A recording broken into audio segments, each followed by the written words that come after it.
पिछले पार्ट में हमने देखा कि भगवान श्री कृष्ण दुर्योधन को चेतावनी देकर जब हस्तिनापुर से वापस आते हैं तो रास्ते में कर्ण मिल जाता है। जब कर्ण मिलता है तो कर्ण को वो अपने रथ पे बिठाकर उससे बातचीत करते हुए आगे बढ़ते हैं और उससे बोलते हैं कि कर्ण, तुम दुर्योधन को छोड़कर पांडवों के पास चले आओ, हम लोग तुम्हारा राज्य अभिषेक करेंगे, तुमको राजा बनाएंगे और कुंती के तुम ज्येष्ठ पुत्र हो तो वो तुमको देखकर बहुत खुश होगी, सभी लोग तुमको जानेंगे, तुम्हारी असली रूप में तुमको पहचानेंगे।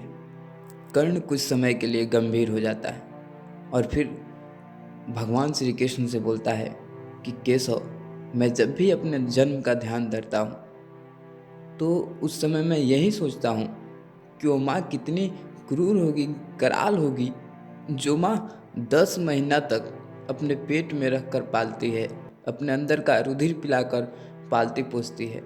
वो माँ शिशु के जन्म लेते ही ले जाकर कहीं फेंक आती है, किसी गंगा में दहवा देती है। पार्ट 2 में जो श्री कृष्ण और कर्ण के बीच जो वार्तालाप हुआ है वो काफ़ी भावुक कर देने वाला है। तो अगर आपने रश्मि रथी का तृतीय सर्ग का पार्ट 2 नहीं देखा है तो उसका लिंक मैंने डिस्क्रिप्शन बॉक्स में डाल दिया है। आप अभी जाकर पहले उस पार्ट को देखिए, फिर इस पार्ट में हम बताएंगे कि भगवान श्री कृष्ण जब कर्ण से उसको मित्रता तोड़ने के लिए बोलते हैं, दुर्योधन से अलग होने के लिए बोलते हैं, तो कर्ण किस प्रकार से अपना मित्र का बड़ाई करता है और मित्र का महत्व बताता है।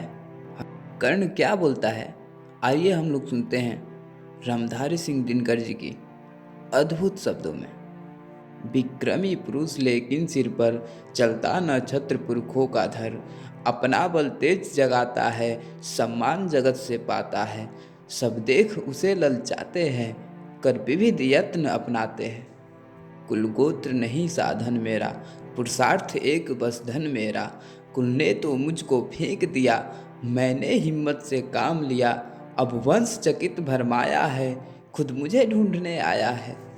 लेकिन मैं लौट चलूंगा क्या, अपने प्रण से बिचलूंगा क्या, रण में कुलपति का विजय कर वरण, या पार्थ हाथ कर्ण का मरण, हे कृष्ण यही मति मेरी है, तीसरी नहीं गति मेरी है। मैत्री की बड़ी सुखद छाया, शीतल हो जाती है काया, धिक्कार योग्य होगा वह नर, जो पाकर भी ऐसा तरवर हो, अलग खड़ा कटवाता है, खुद आप नहीं कट जाता है। जिस नर की बाह गही मैंने, जिस तरु की छाँ गही मैंने, उस पर ना वार चलने दूंगा, कैसे कुठार चलने दूंगा, जीते जी उसे बचाऊंगा, या आप स्वयं कट जाऊंगा। मित्रता बड़ा अनमोल रतन, कब उसे तोल सकता है धन, धरती की तो है क्या बिसात, आ जाए अगर बैकुंठ हाथ, उसको भी न्यौछावर कर दूं, कुरुपति के चरणों में धर दूं।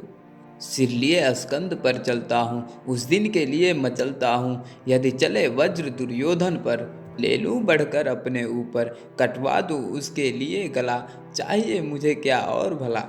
सम्राट बनेंगे धर्मराज, या पाएगा कुरुरज ताज, लड़ना भर मेरा काम रहा, दुर्योधन का संग्राम रहा, मुझको न कहीं कुछ पाना है, केवल ऋण मात्र चुकाना है।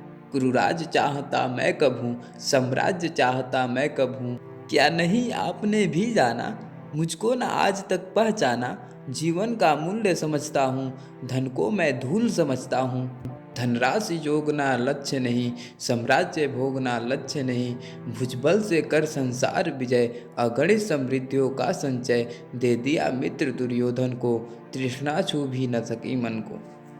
वैभव विलास की चाह नहीं, अपनी कोई परवाह नहीं, बस यही चाहता हूँ केवल, दान की देव सरिता निर्मल, करतल से झरती रहे सदा, निर्धन को भरती रहे सदा।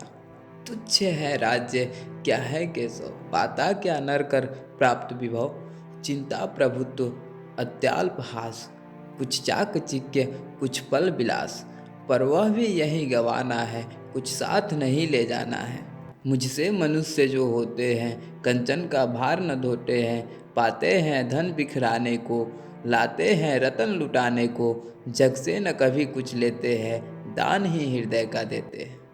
प्रासादों के कनकाभ शिखर होते कबूतरों के ही घर, महलों में गरुड़ न होता है, कंचन पर कभी न सोता है, रहता वह वहीं पहाड़ों में, शैलों की फटी दरारों में, होकर सुख समृद्धि के अधीन, मानव होता निजताप छीण, सत्ताकृत मणिमय आसन, करते मनुष्य का तेज हरण, नवविभव हेतु ललचाता है, पर वही मनुज को खाता है। चांदनी पुष्प छाया में पल, नर भले बने सुमधुर कोमल, पर अमृत क्लेश का पिए बिना, आताप अंधड़ में जिए बिना, वह पुरुष नहीं कहला सकता, विघ्नों को नहीं हिला सकता। उड़ते जो झंझावटों में, पीटे सो पारी प्रपातों में, सारा आकाश अयन जिनका, विषधर भुजंग भोजन जिनका, वे ही फानिबंध छुड़ाते हैं, धरती का हृदय जुड़ाते हैं। मैं गरुड़ कृष्ण मैं पक्षीराज, सिर पर न चाहिए मुझे ताज, दुर्योधन पर है विपत घोर, सकता न किसी विधि उसे छोड़, रणखेत पाटना है मुझको, अहिपास काटना है मुझको। संग्राम सिंधु लहराता है, सामने प्रलय घहराता है, रह रह कर भुजा फड़कती है, बिजली सी नसें कड़कती है, चाहता तुरंत मैं कूद पड़ूं, जीतू की समर में डूब मरूं। अब देर नहीं की जय केशव, अवसेर नहीं की जय केशव, धनु की डोरी तन जाने दें, संग्राम तुरंत थन जाने दें, तांडवी तेज लहराएगा, संसार ज्योति कुछ पाएगा। हाँ, एक विनय है मधुसूदन, मेरी यह जन्म कथा को वन, मत कभी युधिष्ठिर से कहिए, जैसे हो इसे छिपा रहिए, वे इसे जान यदि पाएंगे, सिंहासन को ठुकराएंगे। साम्राज्य न कभी स्वयं लेंगे, सारी संपत्ति मुझे देंगे, मैं भी न उसे रख पाऊंगा, दुर्योधन को दे जाऊंगा। पांडव वंचित रह जाएंगे, दुख से न छूट वे पाएंगे। अच्छा, अब चला प्रणाम आर्य, हो सिद्ध समर के शीघ्र कार्य, रण में ही अब दर्शन होंगे, सार से चरण स्पर्शन होंगे। जय हो दिनेश नभ में बिहरे, भूतल में दिव्य प्रकाश भरे। रथ से राधे उतार आया, हरि के मन में विस्मय छाया, बोले कि वीर सतबार धन्य, तुझसा न मित्र कोई अनन्य, तू कुरुपति का ही नहीं प्राण, नरता का है भूषण महान। इस प्रकार से रश्मिरथी का तृतीय सर्ग यहाँ पर समाप्त हो जाता है। हमारे साथ अभी तक बने रहने के लिए आपका बहुत बहुत धन्यवाद। अगर वीडियो अच्छा लगा हो तो वीडियो को लाइक करें, हमारे चैनल को सब्सक्राइब करें, ताकि इस प्रकार की वीडियो की नोटिफिकेशन आपको मिलती रहे और आप देखते रहें, सुनते रहें और इसका आनंद लेते रहें। धन्यवाद।